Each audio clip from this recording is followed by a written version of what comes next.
Hello again to my channel and another KTRT review. Yeah, I got 3 KTRT bots this month. Main reason being is that the bot I've got to show you now is a new release from Geo Mecha Beast Guardian, which is the from Young Toys, which is their sort of replacement series for Biclons. I mean, Biclons got canned, unfortunately, last year. It got knocked on the head before its time, as far as I was concerned. I mean, they were sort of halfway through sort of season 4, and then all of a sudden it just went episode 14, end it. You know, they wound it up very quickly, and from what I've heard, the toy line's been cancelled. But then, you know, Geo Mecha Beast Guardian came out, and they did the first season. They released the first toys. They're these we have these kids that are sort of partnered with these mecha, which start off as which get launched out of a dam via a launcher, and then it's a shape. It then transforms into a beast, and then it's got a robot mode as well. They did the first season. Anyway, new year, new season. We're on to season 2, and they've introduced the first new character for season 2 in this guy, Geo Mecha Beast Guardian 05 Raptor. Now have a quick look at the box. Here's the box. It's got all this lovely black, red, gold on it. It's got a picture of the kid. I'm not sure what his name is, but you probably see he's got odd coloured eyes. But he's slightly older than the other kids. He's like an older teenager, whereas the other kids are younger teenagers. Pictures on the back and bits on the side, blah blah blah. So that's the box. Now, these Geo Mecha things, they have 3 modes, and the primary mode is a shape, and this is Raptor in his shape mode. Now, as you can see, it's an 8-sided sphere or a ball. Now, I've looked up the name of this particular kind of shape, and it's called a Rhombicuboctahedron. I think I've said that right. Rhombicuboctahedron. Yeah, it's an 8-sided ball. As you can see, obviously, it's got a bit of stuff showing through there, but it's got the shield on the front, which forms front. But compared to Cayman, which was the other Geo Mecha figure that I've got, a lot more successful going into his shape mode. I mean, it's got 8 sides, you know, 1, 2, 3. Well, it's got all the proper sides, and you can, you know, sort of roll it like a ball on a soft surface. It has got, you know, flat edges on it, so you can't really roll it on a hard surface, but you can roll it as a ball. So, one success. Now, obviously, before I go any further, I will say this figure is a mixed bag when it comes to, you know, sort of design, engineering, and articulation and stuff like that. 2 of the modes are pretty good. 1 of the modes is not so good, and this is a good mode. You know, the rhomboid octahedron ball thing, very successful at making a shape. Now, to transform this into the next mode, this is the shield for the robot mode. You take that off. It's got a little thing in the back which you fold up, and then you don't really need that until the robot mode.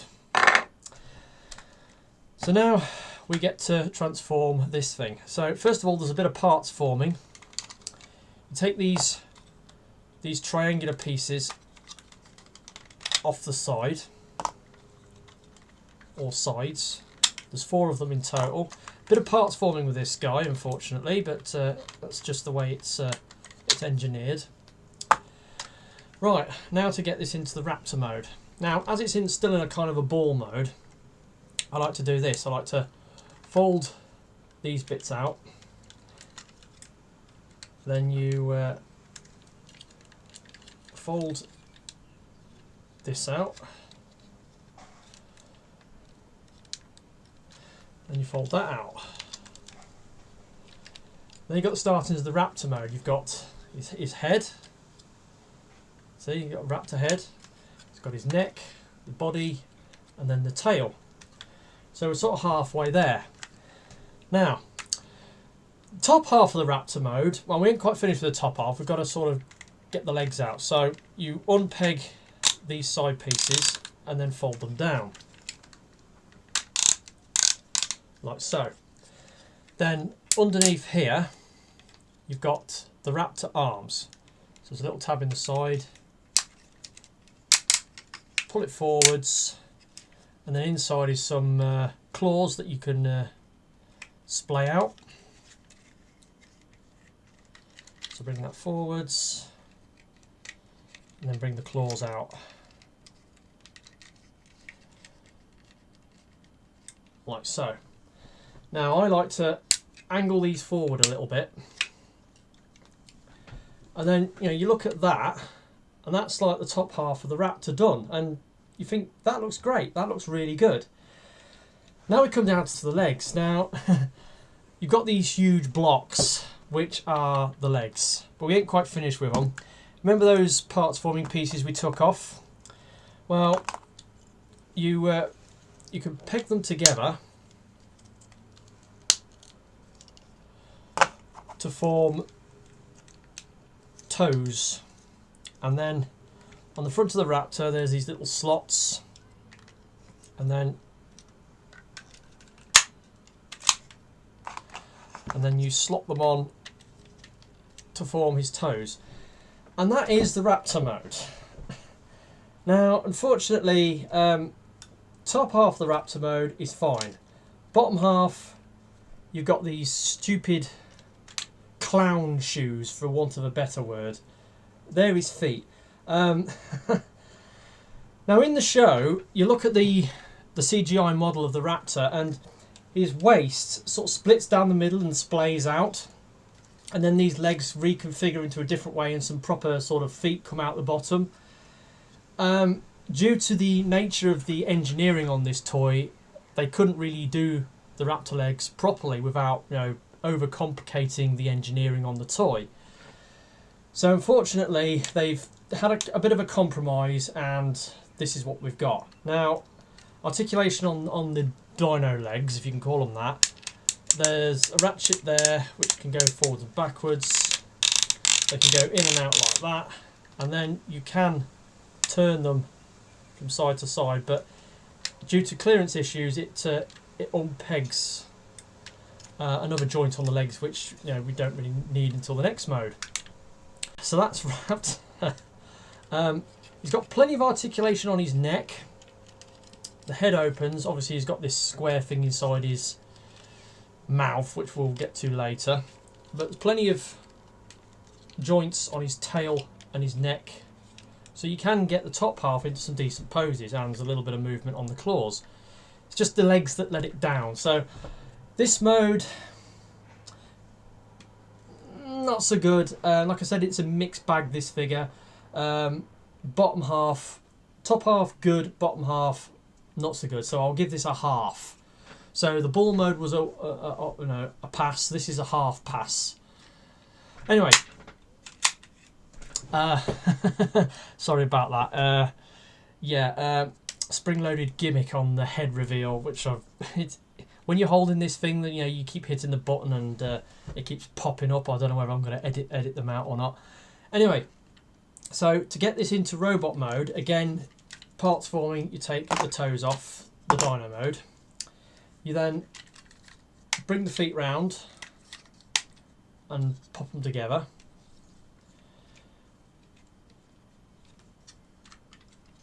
Turn them to the front.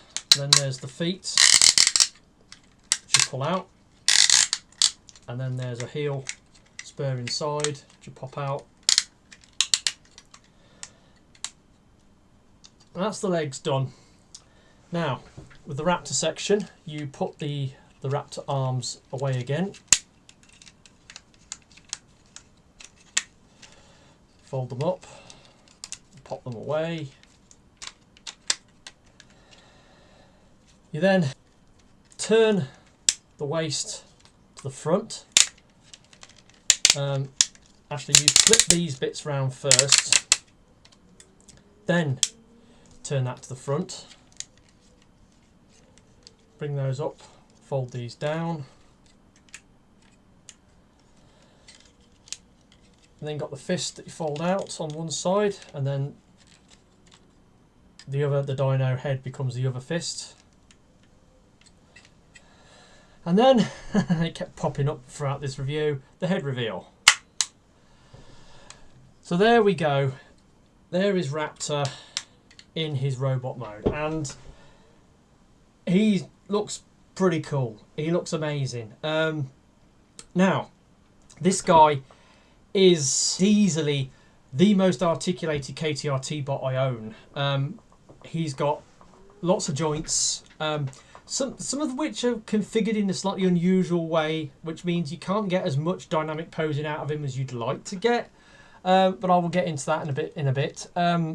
Anyway, now, first thing starting at the top, his head, although it pops in and out with this little spring-loaded gimmick, nothing on the head. The head is fixed. No rotation at all. Now, this is a problem with Young Toys. Now, this is a bit of a criticism of Young Toys. Most of the products I've got from Young Toys, the robot toys from Young Toys, don't have head rotations. Sonocon, on the other hand, who do the Hello Carbots line, they do head rotations for the most part, either ball joint or a mushroom peg. Now, this guy, the head is on a stem, and they could easily have put a mushroom peg or a ball joint on the end of his head, and you could have given him head rotation, a head joint. Why they didn't do that, I don't know. Better ask the designers at Young Toys, because why they don't do it? I mean, it's such an obvious thing. I mean, it means more engineering for the toy, but they don't do it. Anyway, slight gripe in this mode. Now, his shoulders. Now, I will say up front, this guy has got bicep swivels, right? Upper bicep swivels. That in itself is an amazing thing, especially on a Young Toys product. They hardly never have bicep rotations, but he's got them. However, his shoulders. Now, his shoulders are hinged here and here. So you've got a joint inside there and then a joint on this piece. Now, they can go up and down as one unit, and they can go right up there or right down there. Or you've got the arm, which can move independently of the shoulder guard. But the shoulders themselves do not move backwards and forwards. They don't go backwards and forwards. But he does have this upper bicep swivel. Now, you can turn the arm, and then you can get an arm going forward that way.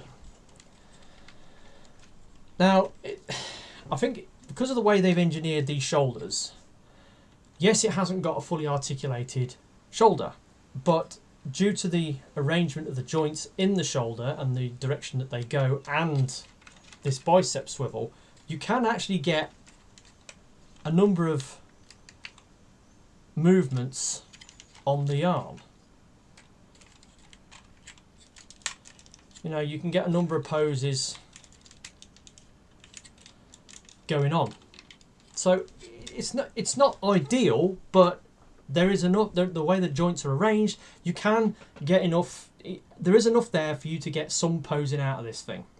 Now, I will say he has got hollowness on the inside of his arms because of, you know, when you transform him into ball mode, you know, you fold the head and the fist into there. Not something we haven't seen before on Transformers. Yeah, so got interesting shoulders, but he has got bicep swivels. Now, waist joint. He has got a waist joint. Unfortunately, it's a transformational joint, and it only goes 90 degrees in one direction. So, it won't go that way, but it does go that way. But that's for transformation. Now, this is another thing where I think they missed out. They could have put a ratcheted waist joint in here, or just a friction one that could have gone all the way round.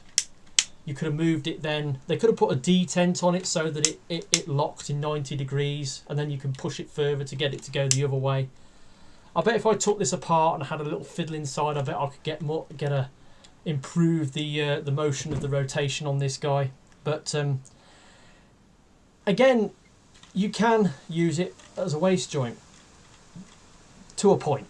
But there you go. Now, moving down to the hips.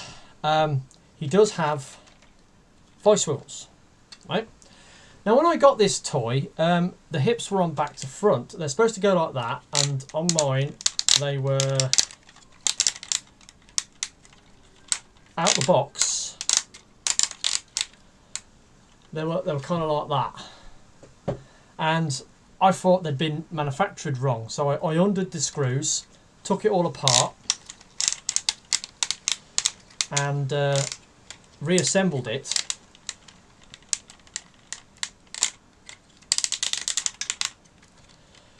The correct way round, and in doing so, I took these thigh rotation joints out, and I swapped them over. But turns out there was an engineering tolerance between the left and the right thigh. So when I swapped them over, one side fitted okay, and the other side just would not squeeze together because it was slightly oversized. And in trying to ram it together, I almost stripped a screw, and I basically ruined the thigh ratchet. So yeah, not very happy about that.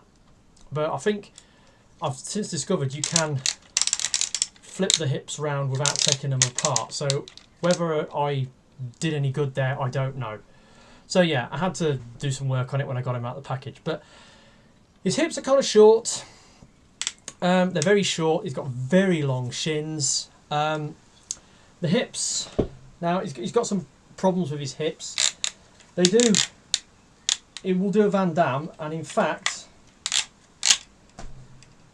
he will go beyond Van Damme. Look at that.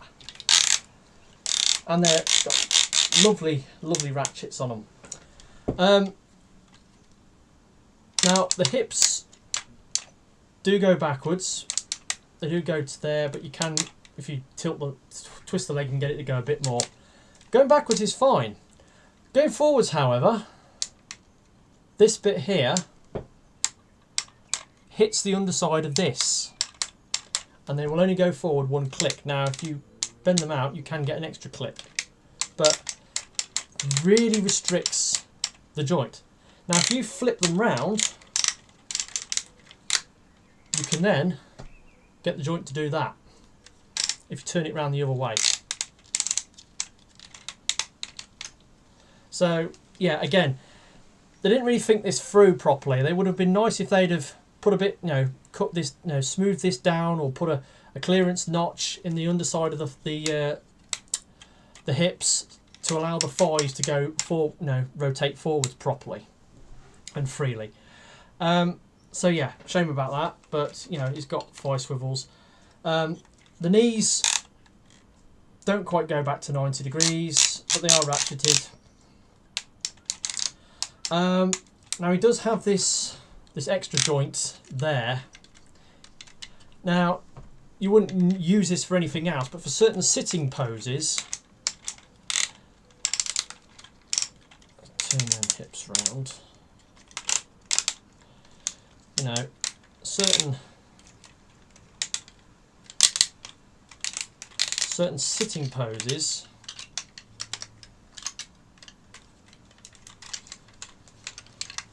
you can have him crossing his legs using those joints if you really wanted to. So he has got options, but on the whole, he's infinitely more posable than most Korean transforming robot toys that I own. It's just that the joints that he has got are kind of unusual and have limited motion, which is a pity, but it's still relatively good. I mean, he looks amazing. He's got a nice aesthetic. I love the head sculpt. He's got a very sort of thin, sort of chiseled jaw. He's got very sort of angry, sort of blue eyes, and he's got this hood, like a hood helmet or a hood hat over the top. Kind of makes him look like an assassin, like something off Assassin's Creed. Very good. Now,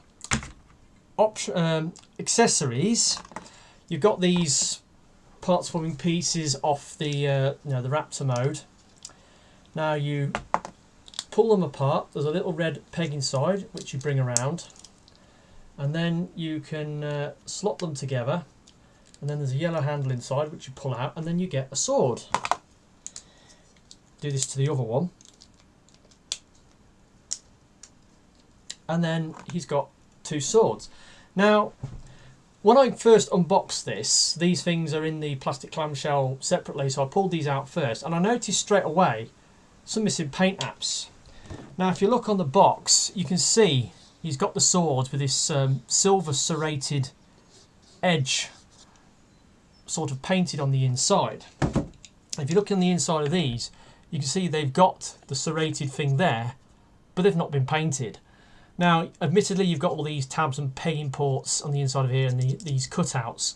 So it wouldn't look great if you painted it in silver, you know, it'd look all blotchy, or no, look holy. But it would have been nice if they'd have put a bit of silver paint on there. I mean, this is the thing with KTRT bots. I mean, they are very well painted for the most part, but I've noticed that you do, on occasions, you'll get one, you'll get the figure out the box, and then you'll compare it with the, because they usually put, you know, like the CGI art, artwork on the box, and you compare the toy with the CGI artwork, and you'll notice there's a few little paint apps that are missing here and there. And I've had this on a few figures.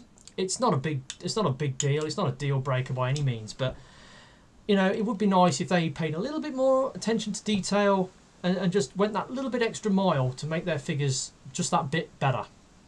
Anyway, got the swords. Now these handles, they're made of a kind of a sort of a like a bendy rubbery plastic, but it has a square in his fist, and then you can put the sword in it so he can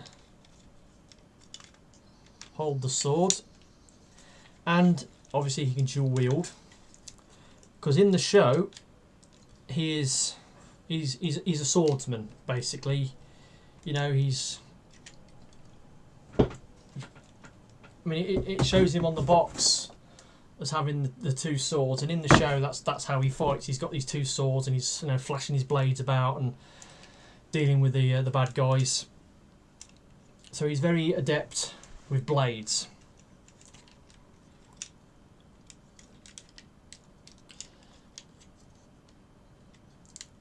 Now,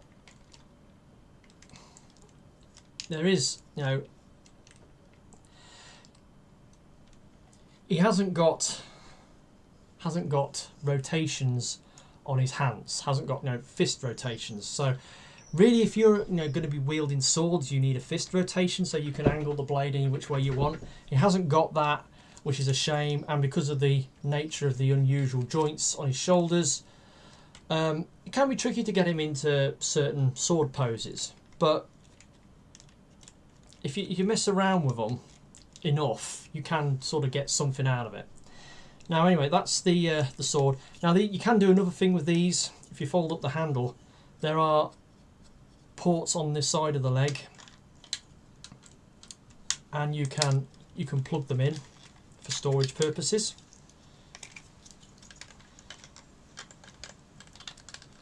Like so, if you so want to. And then you've only got the shield. Now the shield again has got a little handle that pops out. Again, it's made out of that rubbery plastic. You can plug it into his hand, and then you just angle the arm, and then he's got a shield. So that's that. So he can use his accessories reasonably well. Not fantastically brilliant, you know, especially considering he's got a pair of swords. But on the most part, this guy is really good, and I really like the robot mode. The ball mode is great, the robot mode is great. Raptor mode, not so much. I mean, the top half of the Raptor mode is fine. The bottom half, you know, the legs are a load of rubbish. But then again, it's down to the engineering, the way this thing's engineered. They had to make some compromises somewhere. I mean, it's always the case with triple changes. You've got to make one or more of the modes has got to be compromised so you can get either a perfect, you know, vehicle mode, or a perfect beast mode, or a perfect, you know, robot mode. There's got to be compromise somewhere, and it was just the Raptor's legs that got the brunt of it this time. But he's nice, he's very well made, he's decently posable for a KTRT, and I got him for just over 55 quid. So he's really, really good and well worth a purchase. Before I go, quick size comparison. The only figure I've managed to pull down off my shelf for a size comparison is Universe Onslaught, and as you can see he's quite a bit bigger. I mean, as with other KTRT bots, this thing is like leader class size. So yeah, and that's been my review of Young Toys Geo Mecha Beast Guardian 05 Raptor. I hope you've enjoyed this review. I've had quite a haul this month, quite a decent haul. So obviously I'll be doing my end of month bot haul in a couple of days' time. So yeah, I will see you then, and bid you good day and catch you all next time. Goodbye.